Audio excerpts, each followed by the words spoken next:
Let's talk about VHS Halloween. It is the spooky season and we are here to talk about horror movies, and I got the opportunity to watch this during Fantastic Fest. This is the latest in the VHS horror anthology series, which takes found footage and makes a pretty fun and spooky and honestly downright evil at times. This has one of the most evil segments of all VHS, which I'll talk to you about a bit, but this one has people from Brian M. Ferguson, Casper Kelly, Michelle Pitt Norman, R.H. Norman, Alex Ross Perry, N.S. Locke, and my most anticipated short came from Paco Plaza, who actually is the director of Wreck, one of my favorite and I think the best found footage horror film of all time, Wreck. So let's talk about these segments, what exactly happened, and maybe just get a little bit more closer together by talking about VHS Halloween. So hit the subscribe button, hit the notification bell. We're on the road to 50,000 subscribers. Check out our Ending Explained on Good Boy, as well as my dog reviewing Good Boy. That was an interesting video right there. But let's get into VHS Halloween and what exactly happened in these segments.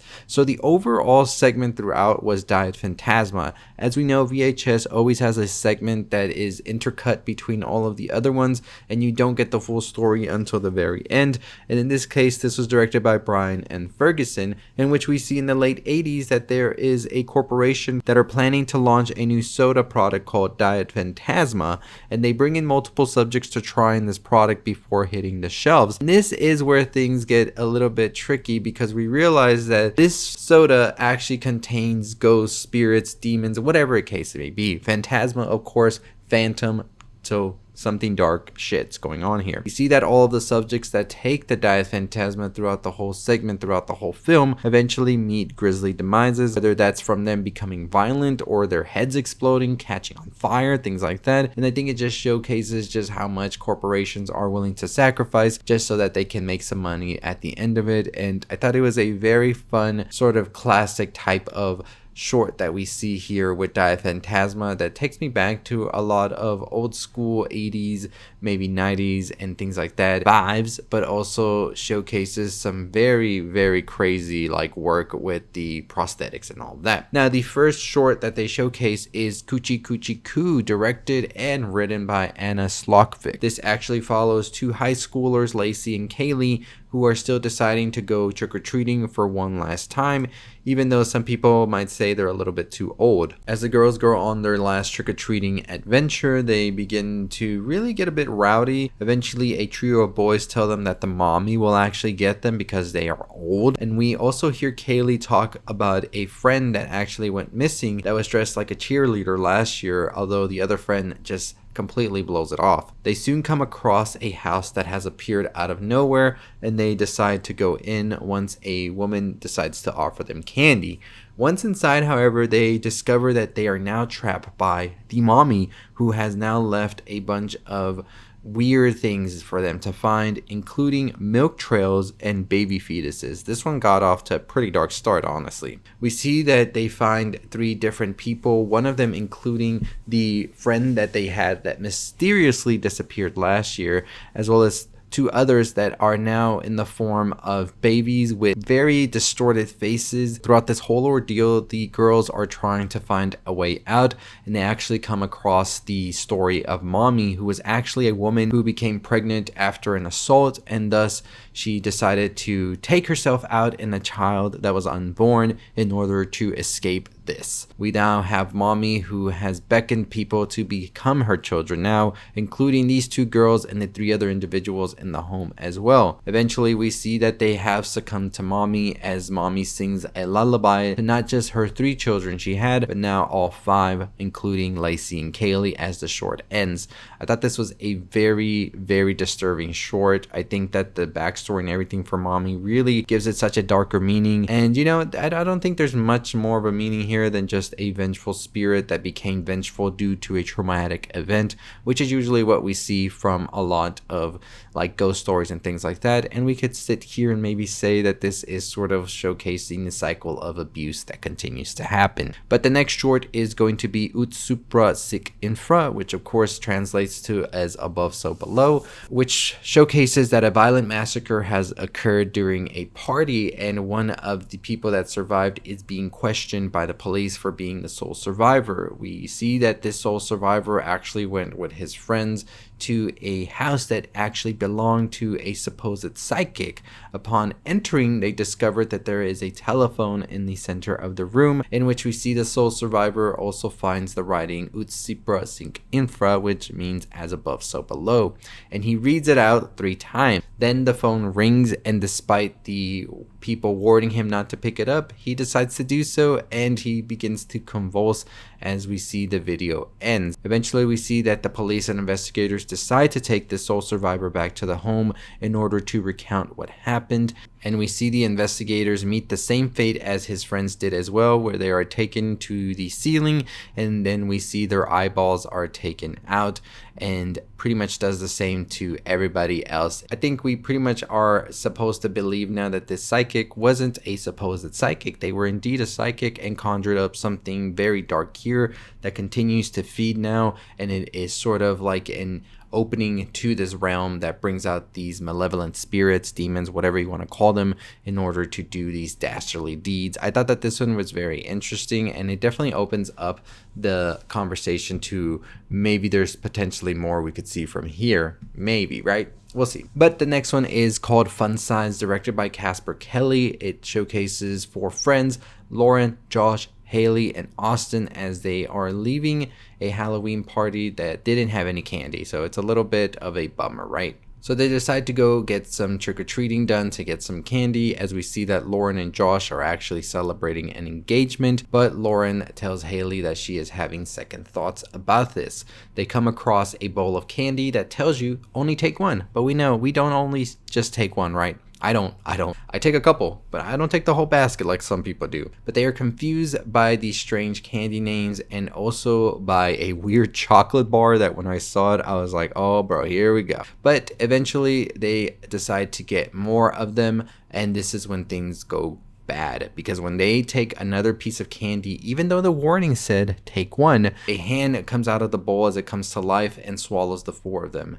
They are now in a factory warehouse where they are being stalked by a candy-headed being named Funsize, who just made me think of Fortnite for some reason when I saw him, and I don't know, that's all I could think about when I saw Funsize.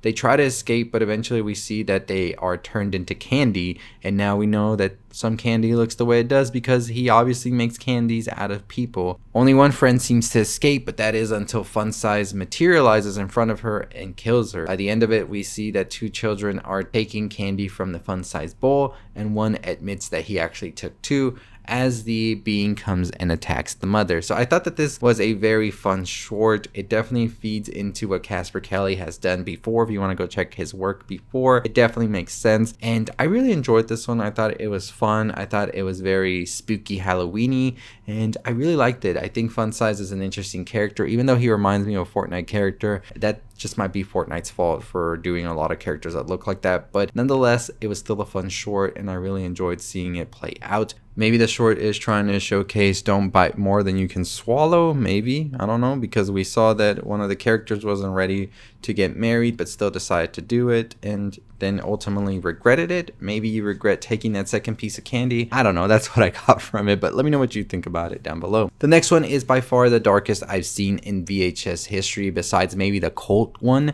that came out years ago. This is directed by Alex Ross Perry, and it basically follows an electronics store person that runs KidPrint, which is a video ID service for children to help identify and save kids from kidnapping.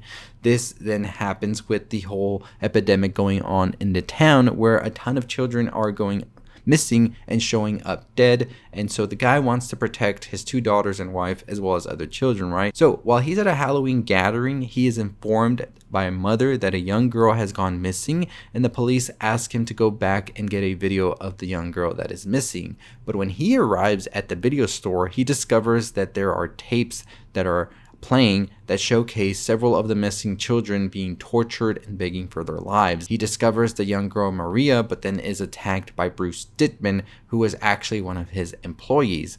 It is revealed that Bruce has been using Tim's KidPrints to locate and coerce several kids and teens for him to torture and then kill. We see that Tim is then beaten and left by Bruce, but when Tim attempts to help the kids, they assume that he is also in the cahoots with Bruce and end up killing him as they attempt to leave, only for Bruce to capture and kill them both as well. Then it is believed that Tim was actually the murderer of the kids, which causes his family to go into witness protection. Bruce apparently has now gotten away clean with the crime and tells the reporters that he will now be taking Kaplan Electronics over and will continue the KidPrint videos in a very, very chilling manner. This was so disturbing to watch, honestly. And I think by the end, KidPrint really showcases just how sometimes evil can hide in plain sight, because Bruce Dittman was an employee here. Nobody really thought he was up to anything horrible, especially working with KidPrint and all of that.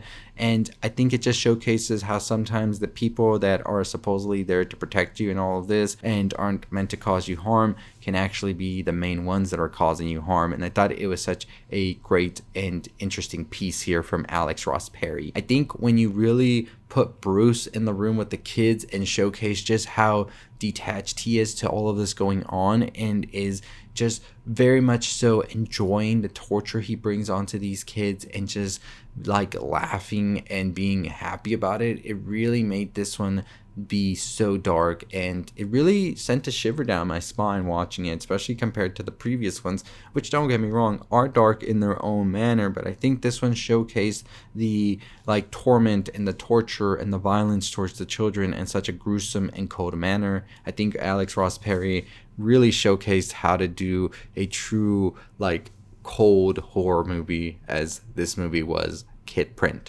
But the final one is directed and written by Michelle Pitt Norman and R.H. Norman, and it's a very interesting one because I really enjoyed a lot of this short right here, but I kind of found it to not be as hard-hitting as the previous one, so I kind of felt like KidPrint was a better one to end on.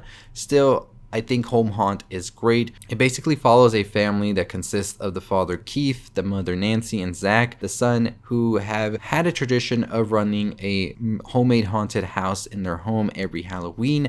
And we see that Zach has now grown up to no longer want to participate because people make fun of him because of it. But Keith convinces Zach to go with him and do it one more time at least. So they go to the antique store to get some items for the house, and we see that Keith finds a weird looking music record called Halloween Horror, which he decides to take from the place. On Halloween night, we see that when the haunted house opens, the rest of the neighborhood isn't too happy or excited about it either, and it seems like something that's just done because of tradition, right? We see that he plays the record, and that's when things start to get a bit weird, and then things burst into fires, and then a graveyard is opened where the ghosts come to life and kill the guests.